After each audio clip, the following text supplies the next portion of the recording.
Ay! Mike. Yung bride, yung pangalan na bride dito.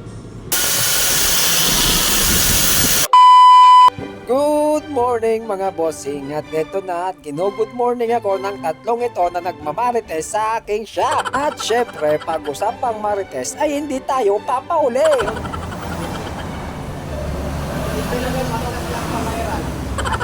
Oh, tignan nyo, partida pa yan, nagwawalis pa ako dyan. Oh, datoy nga talaga nga syukoy ka chismuso gaya. Pero bago pa maubos ang oras natin sa kamamarites na yan, ay ito na ako. Ito na nga si Shokoy na tinutuloy ang upuan ng kotse. Ngayong araw na ito ay magpapaburda kami sa Urdaneta City at sasamahan tayo ng ating kwarong, ang pagbabalik ng ating kwarong. Kaya yan na o, nagtatakar na siya sa gilid. At habang nagtatakar ang kwarong natin dyan, nag-teleport ako dito sa loob ng bahay namin para gupit-gupitin ko na to para mapaborda na namin sa Urdaneta City. At ito na nga, nag-teleport na naman ako dito sa aking shop. Kaya yan, babakatan ko kasi yung mismong ginupit ko kanina para alam nila kung saan nila ipipwesto yung ipapaborda nating bride na pangalan. Kapay nag-line ka! Yan mga boss, nakating na namin yung pabubordan namin. Kung mapapansin nyo, may parang plus dyan na sulat. Kasi yan yung guide nila para masentro nila yung ipapaborda naming pangalan na bride. Tapos kukunin namin to dahil dito sila susukat kung gaano kalaki ang ilalagay nila. Buti na lang at nandito na si Quarong. Pero bago kami umalis ay kakain muna kami para hindi kami magutom sa daan. At ayan na nga si Kolokoy at Quarong na nauna nang kumain. Tapos may parang rock and roll pa akong nalalaman dyan o. At ayan na nga, magpipitak na ako ng kamatis. Ang nagpipitak pala ako ng kamatis, ayan, napugsit sa aking damit. Ay!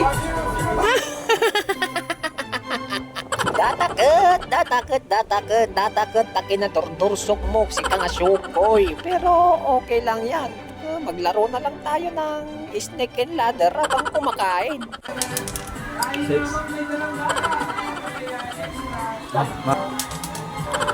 1 4 Nagpagtit ya.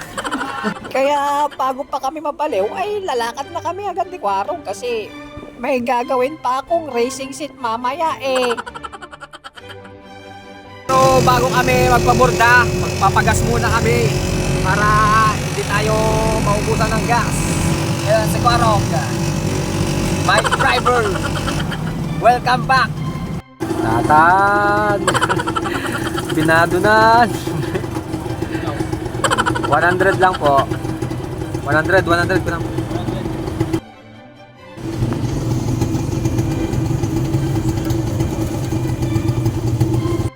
Yards. Alright.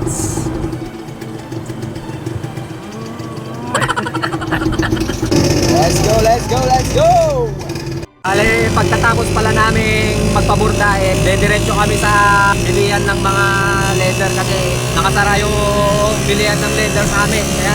Kaya diretso na kami sa bilihan ng leather sa Urdaneta. Guys, RS to RS! Biritan na! Habang nagbibiritan kami ay naalala ko, hindi ko pa pala nalagay yung langis ng tote niya sa may tangke. Hinto mo! Santang mo! Dali-dali kong pinahinto si Quarong para lagyan namin ng tote or langis na dyan. Kahit anong langis, basta langis, wag lang yos na langis ha. Kamtuti. Yan, lalagyan namin ng langis sa may tangke kasi hindi na gumagana yung kwan niya. Bumbahan niya ng langis sa baba. Ayan, lalagyan ng ating Quarong. Haluan mo lang ng kaunting kwan. Sige pa. Oops, that's right. Oh, nagadun sa amot to. Pagi na. Okay, statan. Balinatan. At habang nagbabiyahe kami, bibigyan ko kayo ng tip. Ito pala ang tip ng ating Quarong pag naglo-long ride kami sa malapit. Yan ang tinatawag na foot up. Pero habang nagpo-foot up siya, bigla niyang naalala, nakalimutan pala niya yung lisensya niya. Kaya nagpalit kami ng pwesto. Ako ang driver, siya ang passenger. Change rider. Change. Yes. At habang nagsasalita ang ating Kwarog ay nandito na pala kami sa aming final destination kasi yung isa nakasarado kanina kaya dito na lang kami bibili. At kamuntikan pang umatras kasi hindi ko nalagyan ng kalso mga best. Pagkatapos namin lagyan ng kalso ang aming Ferrari ay pumasok na kami kaagad dito sa Tugos. Tugos na bilian ng mga upholstery, ganyan. Premium rugby kaya? Yan na lang po. Foam with lining nga. Yung lining with foam. May mas makapal pa dito ate. Oo, yung 3A. Upholstery price na po. At ito nga kaya. 20 yan. Ito na lang po. Ito na lang. Isa lang. Bale, bumili pala kami dito ng foam with lining, zipper, tsaka yung premium sana. Kaso wala, kaya hindi na ako bumili kasi premium cement lang talaga ang gusto kong gamitin. Yun, nakabili na kami. At yan na nga, ito yung binili namin. Leather. Zipper. Zipper din po. Tapos tong pom. Okay, let's go. Pagka uuwi na nga kami, biglang ang traffic, tapos ang init, George, ay na, nako, ay na makapatalimbo daw, bes. Man, tapay katuman, aircon na, dahil ito yung Ferrari, me. Speaking sa aircon, talagang tumutok pa tong Shokoy sa tambutso ng bus. Kita umat ane, bes.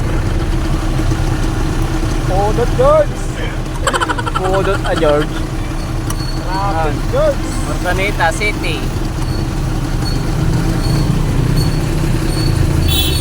At sa wakas at lumayo na ang tambutso ng bus. Bale, dito nga pala kami liliko sa may papuntang Dagupan City kasi dito yung bandang pwesto ng pagbuburdahan namin. Shout out sa pagpapaburdahan namin. Shout out sa inyo. Sana maka-discount kami sa inyo. Para maging suki mo ako, ay paldo ka, George.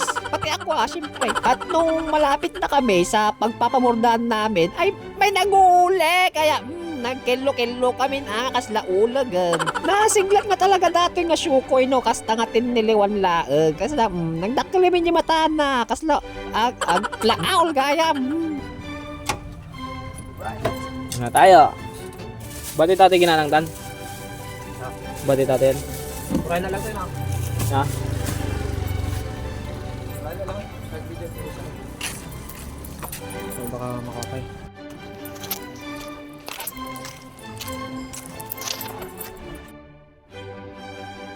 Tao po. Magpapaburda po ako.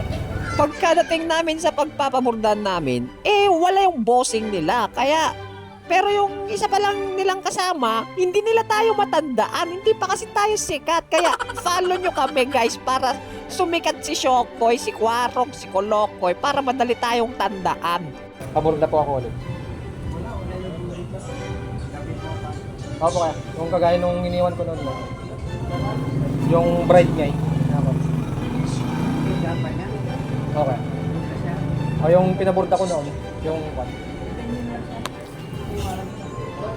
Di ba yung parang pinaburda. Kayo rin yung kausap ko noon eh. Ay, tatang, mag-memo plus gold ka kasi para matandaan mo kami. Ay. Pero okay lang yan kasi meron naman tayong Wonder Pets to the rescue dito. Kaya pupunta na lang tayo mamaya kay Kuya Makmak, barkadang insan. O, di ba? Kasi malapit lang yung bahay nila dito. Kaya sila ang for the rescue. Thank you, Wonder Pets. Joke lang. Thank you, barkada.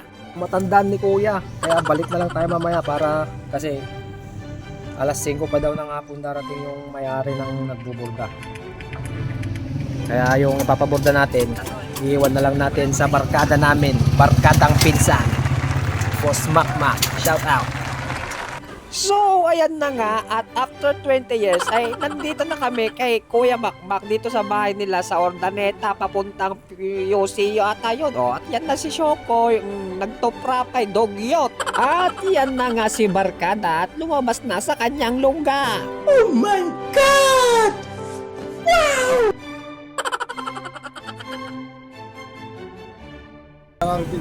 Murahin ka na aji bus na aji ngayon nabutsyog nga eh. Yan eh.